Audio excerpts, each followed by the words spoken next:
Plateau de fin donc de ce mois du retail. J'ai le plaisir d'être à nouveau entourée de Sonia. Maman, bonjour Sonia. Bonjour Charlotte. Bonjour. Et d'Armelle Gerbet, toujours responsable du pôle e-commerce de BNP Paribas. Tout à fait. Depuis Bonjour 15 Charlotte. jours. Bonjour Armelle. Merci à toutes les deux d'être avec nous pour clôturer donc cette session et ces 4 sessions. Sonia, peut-être déjà un mot d'ensemble sur la façon dont ce mois du retail a été reçu. Ouais, ça a été reçu de manière positive en fait aujourd'hui sur le marché avec des rendez-vous réguliers, avec des formats courts. C'est ce que l'on souhaitait mettre en place pour justement satisfaire finalement, rentrer dans les agendas finalement des uns et des autres. On a eu plus de 50 speakers en fait sur ces 4 matinées. Donc très dense, avec beaucoup de contenu. On a appris énormément de choses, je pense qu'on va y revenir un petit peu après.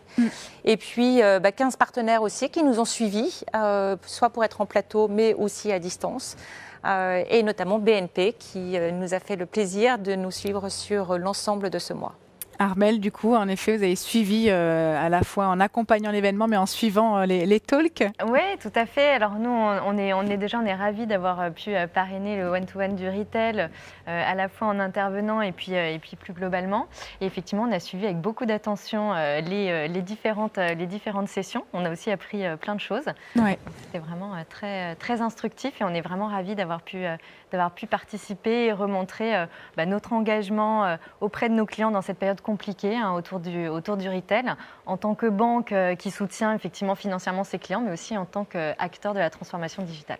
Et on a vu que d'ailleurs la question du paiement était assez fondamentale en ce moment, que c'était un levier très important.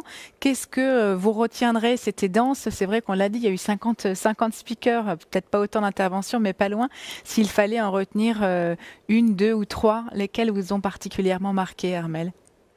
Alors moi, j'ai particulièrement apprécié l'introduction de Brice Rocher, parce que j'ai trouvé qu'il y avait un concept, il y avait plusieurs concepts qui m'ont énormément intéressée. C'est déjà comment d'anciennes pratiques de vente se sont un peu uberisées, pour reprendre ces termes.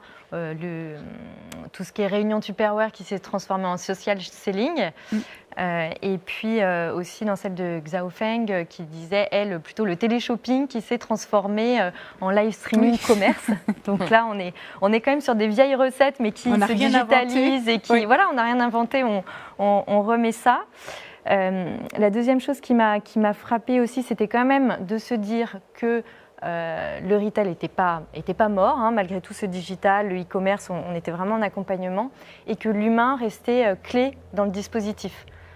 Clé à la fois, on le voit justement dans l'interview de Brice Rocher qui nous a mentionné que les boutiques qui étaient restées ouvertes, elles ont surperformé.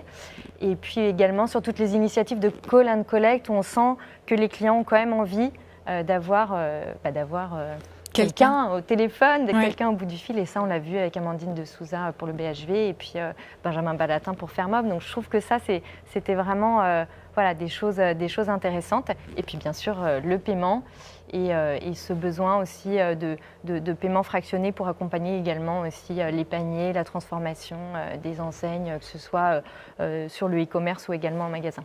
Pour fluidifier le parcours aussi, ce qui était vraiment un enjeu commun à beaucoup d'interventions. Si jamais il fallait se prêter à ce même exercice, Sonia, quelles sont toi les interventions qui t'ont particulièrement marqué? En fait, globalement, l'ensemble du contenu était extrêmement intéressant et enrichissant. Beaucoup de partage d'expériences. Ce qui m'a beaucoup marqué, c'est que finalement, je rejoins ce qu'on vient de dire, c'est que l'humain est redevenu en fait au centre de toute la stratégie des entreprises. On l'a vu avec la période du Covid en 2020 où il y a eu une accélération finalement de la transformation digitale. Il y a eu un certain nombre que ce soit Fermob ou Nocibé aussi qui a témoigné et plein d'autres. On a bien vu qu'il y avait eu un essor, un développement phénoménal au niveau du digital avec cette crise. Alors, est-ce que c'est grâce ou parce que... Mais en tout cas, il y a eu un vrai changement en fait, dans les modes de consommation. Le paiement, et vous l'avez vu aujourd'hui, il y a eu énormément d'acteurs du paiement qui ont parlé, qui ont témoigné. BNP a été aussi donc, le sponsor de ce mois du retail. Et le paiement était toujours un peu considéré comme... ça faisait partie de l'écosystème et semble être finalement fondamental. Et aujourd'hui, ce dont on s'aperçoit, c'est que le paiement fait partie intégrante du parcours d'achat. C'est-à-dire que autant un produit peut être superbe, mais si l'expérience client, dans le parcours client, il y a un moment donné, ça pêche, où il faut remplir à nouveau 15 fois un formulaire, où il y a des problèmes d'authentification, où il y a l'ACB qui ne marche pas, ou je ne sais quoi, la vente, elle est finie. Et moi, j'étais assez étonnée par les taux de conversion, par même l'impact des solutions de paiement sur les paniers moyens. C'est vrai qu'on n'est pas forcément, c'est pas forcément évident pour tous. On se dit, bon, c'est aussi d'ailleurs ce que racontait Benjamin chez Fairmob, c'est qu'il y a aussi certaines entreprises ou certains achats pour lesquels on est suffisamment investi pour y aller un peu malgré tout, mais c'est rarement le cas. Voilà, et donc c'est l'humain, et puis et j'ai trouvé qu'au cours de l'ensemble de ces sessions-là, il y a eu aussi beaucoup d'humilité, du partage, de l'humilité. Julia de Funès en reparlait aussi à nouveau ce matin, la quête de sens, la raison d'être, qui prévaut finalement dans les choix, quels qu'ils soient, que ce soit d'un point de vue professionnel sur l'entreprise avec laquelle on souhaite travailler par rapport à sa vision, mais aussi dans son mode de consommation. Et donc, finalement, c'est des sujets, en tout cas au niveau des one-to-one, que l'on avait déjà entamés sur certaines éditions et qui vont continuer finalement dans cette programmation pour la rentrée. Donc, surtout, je dirais à l'ensemble des auditeurs qui nous écoutent, de continuer à partager en fait leurs souhaits sur les thématiques qu'ils souhaitent que l'on aborde en fait au cours des prochaines sessions. C'est extrêmement important. Déjà, on veut être aussi à l'écoute, bien entendu, de nos clients et de nos audiences, mais parce que ça fait partie intégrante aussi de notre façon d'être et la façon dont on souhaite évoluer. Mais bien sûr, et puis de participer, d'envoyer vos questions peut-être pour la prochaine édition. Mais moi aussi, j'ai été assez aussi étonnée finalement que la crise profonde à laquelle fait face le marché n'ait pas impacté ce moteur qui est aujourd'hui le commerce responsable, la durabilité. On a entendu parler, c'est vrai, de cette quête de durabilité, de circularité, de toutes ces initiatives. Et la pandémie et la crise économique auraient pu les freiner, visiblement pas tant que ça.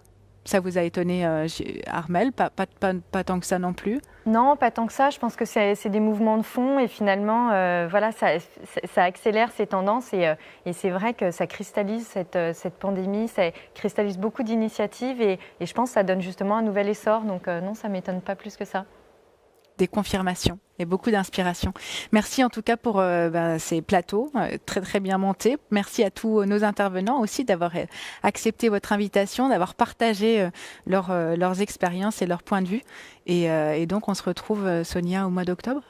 Et on se retrouve tous du 26 au 28 octobre à Monaco en présentiel pour un programme qui sera riche et on sera nombreux. Voilà. Merci Sonia, à on tous. compte sur vous. Bien sûr. Armelle. Armelle, oui. C'est pour boucler avec la bien boucle. sûr, on sera là. On est habitué des one-to-one et c'est vraiment un événement pour nous qui est très important dans nos temps forts. Donc, on sera bien sûr présent avec grand plaisir. Merci beaucoup. Un très beau plateau féminin pour terminer cette édition. Merci à vous. Très bonne journée et bon week-end.